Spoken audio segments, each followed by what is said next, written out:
I have like a whole nother page of material that I'm probably not going to get to, but conceptually, and we'll talk about this at the very end, as soon as one of these is here, I should be able to exploit that to the finish, to the end. Because once he gets so far out of position, it's really hard for him to get back to doing jiu-jitsu.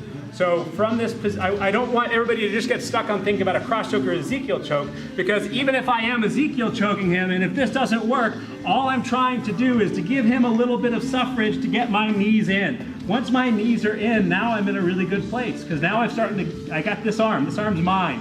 I can start to work on this arm now. Once I get these arms out of place, then the eventual goal of removing them from a safe mounted position has been accomplished, and we can work to the end. If nothing else, you can work to that dumb head and arm choke, because that thing will work all day once that arm's out.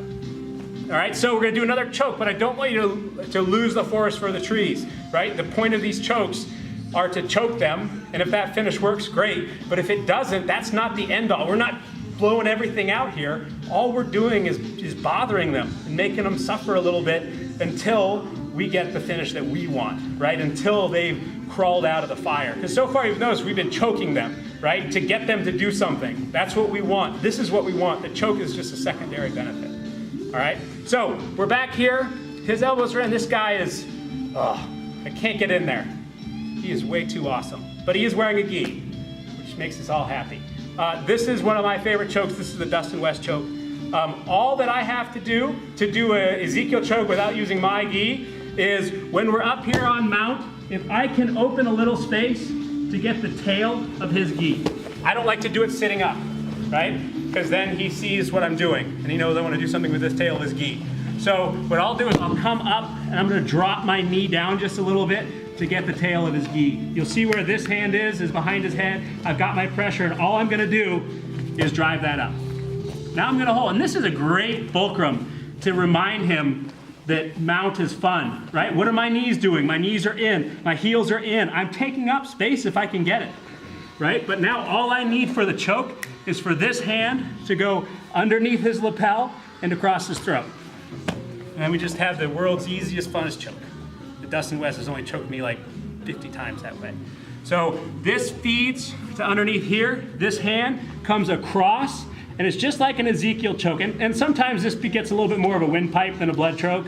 But all I have to do is lift my left elbow and use the fulcrum of his gi against my wrist on his throat to get the finish. The setup, though, is from here. Okay, so I'm gonna make the hole to find it and open it. I am not gonna sit up. If you sit up and do this to me, then I know right where it's coming from.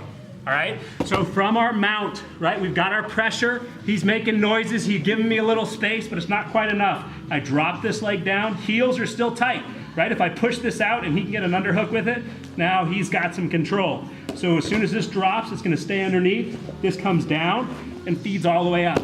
And from here we can hang out a little bit. I can look to make some advancements on isolation, but as soon as I'm ready, this hand comes underneath and across. As soon as that's across, he's done. This one, if your arms aren't particularly long, you may have to come on top of the head, but even now, you see how I'm off-centered.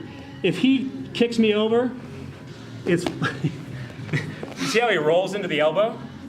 So when he kicks me over, he puts elbow pressure on himself, and he chokes himself, right? So we'll see that again. Choke yourself. If he pushes me this direction, you see how that elbow posts and he chokes him? It's a fun game. This is why jiu-jitsu was fun. All right, so that's the Dustin West choke. Pretty easy. We're not going to spend a ton of time on it. We're going to move on, but it's another really realistically, it's just another version of an Ezekiel using his gi instead of your own. All right, any questions?